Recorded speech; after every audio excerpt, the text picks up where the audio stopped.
से समाजवादी पार्टी कमजोर नहीं होगी। समाजवादी पार्टी ने संघर्ष करने के बाद आवाम का दिल जीता है। कोई भी पार्टी आसानी से खत्म नहीं होती। पत्रकारों द्वारा पूछे गए सवालों का जवाब आजम खान द्वारा इस अंदाज में दिया गया। मैं क्या कर सकता हूँ? अगर आप राय दें तो मैं नीचे करो। मैं भी क्या कर सकता हूँ? कब तक रिलीफ मिलने की उम्मीद लगती है आपको सर? अभी भविष्यवाणी मुझे होती नहीं है, आती नहीं।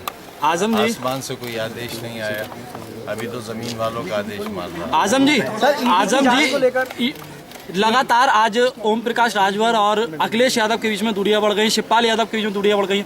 आप कहीं ना कहीं अकेले बचे रह गए हैं, किस तरह से देखते हैं? देखते ही नहीं है, चश्मा लगा हुआ है, अंधे हैं, कान नहीं है, बहरे हैं, जुबान नहीं है, गूंगे हैं। आप समाजवादी पार्टी के सीनियर लीडर हैं सर, आपसे कोई उम्मीद कर सकते हैं? सीनियर कार्यकर्ता, लीडर नहीं है। लीडर तो बहुत बड़ी चीज है सर ओवैसी साहब का एक बयान आया, उन्होंने कहा होता ही नहीं है। विपक्ष में कहाँ लीडरशिप रह गई? आजम भाई, आपका ताल्लुक समाजवादी पार्टी से है। देश में इस वक्त महंगाई चरम सीमा पर है, विपक्षी दल प्रदर्शन कर रहे हैं, क्या मानते हैं? कहाँ है महंगाई? कहाँ है महंगाई? खुशहाली खुशहाली है। किसी को देखिए, रोजमर्रा के इस्तेमाल में आने वाली चीजों के साथ साथ खाद्य पदार्थ पर भी जीएसटी लागू किया जाए। आमदनी बहुत ज्यादा है तो महंगाई से कोई फर्क नहीं पड़ता। अब जहाँ क्लर्क की तनख्वाह 2 लाख रुपया हो, वहाँ महंगाई से क्या फर्क पड़ेगा? अब ये सब जितने बच्चे खड़े हैं, इनकी कम से कम 5-5 लाख रुपए महीने की आमदनी होगी, तो कहाँ महंगाई है? आमदनी ज्यादा हो तो महंगाई नहीं पता चलती। हमारे यहाँ पर कैपिटा इनकम इतनी ज्यादा है कि महंगाई तो उसके सामने कुछ है ही नहीं। सर, यूनिवर्सिटी के जो तार लगाए थे वो आज प्रशासन के द्वारा खोले जा रहे हैं यूनिवर्सिटी के अंदर से। भाई अभी तक तो कोई ऐसी सूचना है नहीं। तो सर क्यों समाजवादी पार्टी क्यों विरोध नहीं कर रही महंगाई को लेकर? तमाम दूसरी पार्टी कर रही है। महंगाई है कब? समाजवादी पार्टी ने सब ठेके ले रखे हैं। श्रीलंका में है समाजवादी पार्टी। तो वोट तो सबसे ज्यादा समाजवादी पार्टी को मिला विपक्ष के तौर पर। क्या सरकार तो नहीं बनी दोस्त है? जो जीता वो सिकंदर, तो सिकंदर तो हम हुए नहीं, बंदर हो गए। देखो, कभी रामपुर कोर्ट में, कभी मुरादाबाद में, कभी बम्बई में, कभी लखनऊ में, कभी फिरोजाबाद में, मदारी के बंदर हो गए हम। कैसे आप कैसे देखते हैं इस चीज को? मैंने कहा ना, अंधे हैं हम, देखते ही कहाँ हैं। अब आप हमारी बात क्यों नहीं समझते अंधों की? हाँ, सूरदास नहीं है, हालात के अंधे हैं, हम भी तो ईडी भुगत रहे हैं। तो क्या आपको भी ये लगता है कि भाजपा करवा रही है ये सब? मुझे क्यों लगता? मुझे क्यों लगता? विपक्ष इस बात को कह रहा था और आप कह रहे हैं कि हम इस चीज को देखते ही नहीं। तो आप सीनियर लीडर है ना सर, इसलिए आपसे हम ये बात जानने की कोशिश कर रहे हैं। लीडर का हूँ, लीडर किस दिन हुआ मैं? सर, लोकसभा चुनाव के लिए समाजवादी पार्टी की क्या तैयारी है? 2024 में लोकसभा चुनाव है जी, क्या तैयारियां हैं समाजवादी पार्टी? अभी तो साहब लंगोटे चलने को दी हैं, काफी महंगी चल रही हैं। उनके ऊपर या देखो, वो बड़े नेता हैं और वो मुख्यमंत्री भी बना रहे थे, सरकार भी बना रहे थे, और चल सन्यासी मंदिर में, तब जिसमें इतने गुण हो। अब हमारे वोट तो अच्छे खासे हैं और हमारे कहने से लोग दे भी देते हैं। हमने तो कभी ये नहीं कहा कि हम सरकार बना रहे हैं, हम किसी को मुख्यमंत्री बना रहे हैं। मगर देखिए, उनके पास जो वो बेकार मुख्यमंत्री बना रहे हैं, मैं तो प्रधानमंत्री बनाया है, तो छोटी बात पर क्यों अड़े हुए हैं? सर एक छोटा सा सवाल आखिरी, खुद को बना लें फिर किसी को बनाएं। एक आखिरी सवाल है सर। लगातार एक बयान जो है वो विपक्ष की तरफ से निकल के बार बार आ रहा है कि ओम प्रकाश राजभर जो है वो सपा को खत्म करने के लिए भाजपा के इशारे पर आए थे और अब वो वहीं पे जाने की तैयारी कर रहे हैं।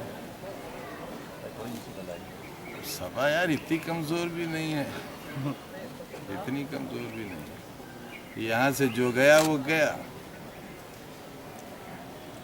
किसी भी राजनीतिक दल से, ऐसे राजनीतिक दल से जो खुद अपने में एक पहचान है, उससे व्यक्तियों की पहचान तो होती है, लेकिन व्यक्तियों से उसकी पहचान नहीं होती। समाजवादी पार्टी एक विचारधारा भी है और एक पुराना संघर्ष का नाम भी है।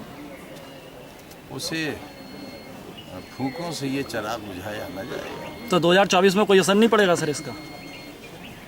हम अगर ऐसे पढ़ते तो हर गली का नेता पार्टी खत्म कर देता। इस मौके पर सैयद मोहम्मद आरिफ मियाँ, पार्षदगण सलीम वारसी, इकबाल अंसारी, हाजी अनीसुद्दीन, हाजी मन्नू कुरैशी, नेता सिद्दीक कुरैशी, जिगरी मलिक एवं मोहम्मद नसीम सहित अनेक सपा नेता व कार्यकर्ता गण उपस्थित रहे। आजम खान व अन्य आरोपियों के अधिवक्ता गण वीरेंद्र शर्मा एवं सैयद शाहनवाज सिप्तैन ने सिटी चैनल संवाददाता से बात करते हुए बताया, आज दो मामले थे इत्तेफाक से। एक कटघर थाने वाला जिसमें मैडम जयाप्रदा से संबंधित है, जो उसमें गवाह नहीं आया, इस कारण उसमें तारीख लग गई। सभी मुल्जिमान उसमें उपस्थित हुए। Doctor ST. हसन साहब अपरिहार्य कारण से उपस्थित नहीं हो पाए, उनकी हमने हाजिरी माफी गुजारी, जो हमारी स्वीकार है। एक मुकदमा और था, वो छजलेट वाला, उसमें आज 313 रिकॉर्ड होनी थी। सभी मुल्जिमान आए। आजम खान व्यक्तिगत रूप से उपस्थित थे, अब्दुल आजम साहब भी मौजूद थे और सभी मुल्जिमान मौजूद थे। लेकिन हुआ कि आज इत्तेफाक से इसमें कई मुल्जिम हैं, तो एक मुल्जिम जो प्रजापति हैं वो मजबूरी के कारण उपस्थित नहीं हो पाए। इस कारण इस मुकदमे में 313 रिकॉर्ड नहीं हो पाए। ये 2008 का मामला था, थाना शिलेट का। थाना शिलेट का 2008 का मामला था। इसमें 147, 341, 353 IPC का मैटर है, जो SGM 4 में जिसकी सुनवाई हो रही है। वो उस मैटर में आज तारीख थी, अदालत आए थे रामपुर से। इसके अलावा भी कोई और मामला था? जी, एक मैटर वो था जो जयप्रदा वाला मैटर है, वो बेसिकली थाना कटघर से ताल्लुक़ है उसका। उसमें भी ये एक्यूज़्ड हैं और भी एक्यूज़्ड हैं उसमें।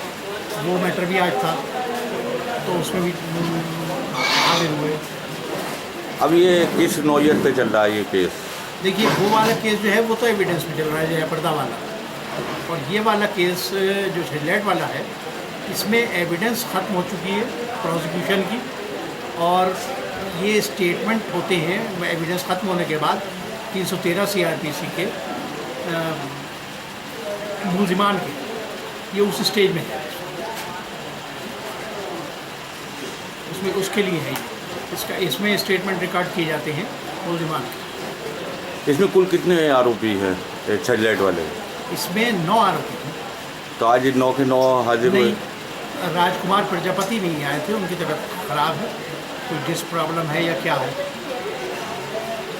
उन्होंने अपना मेडिकल सर्टिफिकेट भेजा था और अपनी एग्जामिशन भेजी थी, और एक एप्लीकेशन और आई है उसमें ऑर्डर रिजर्व है।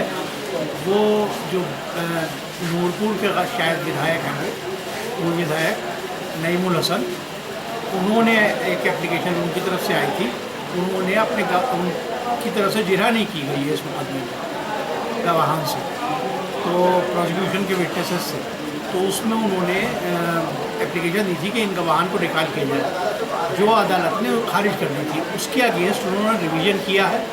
वो रिवीजन डिस्ट्रिक्ट मुरादाबाद कोर्ट में है पेंडिंग, और उसमें 4 तारीख है। तो उन्होंने इसमें आज वाली दरख्वास्त के ज़रिए ये अदालत से दरख्वास्त की है कि इसमें 4 तारीख के बाद की कोई डेट लगाई जाए, ताकि डिस्ट्रिक्ट साहब के यहाँ सुनवाई हो सके उस रिवीजन की। तो अब अगली तारीख पर 313 के तहत ही कार्रवाई? देखिए, अभी अगली तारीख के पे 313 के लिए फिक्स तो है, मगर क्या होगा अभी ये डिपेंड करता है आज के ऑर्डर पे और उस 4 तारीख की रिवीजन की सुनवाई।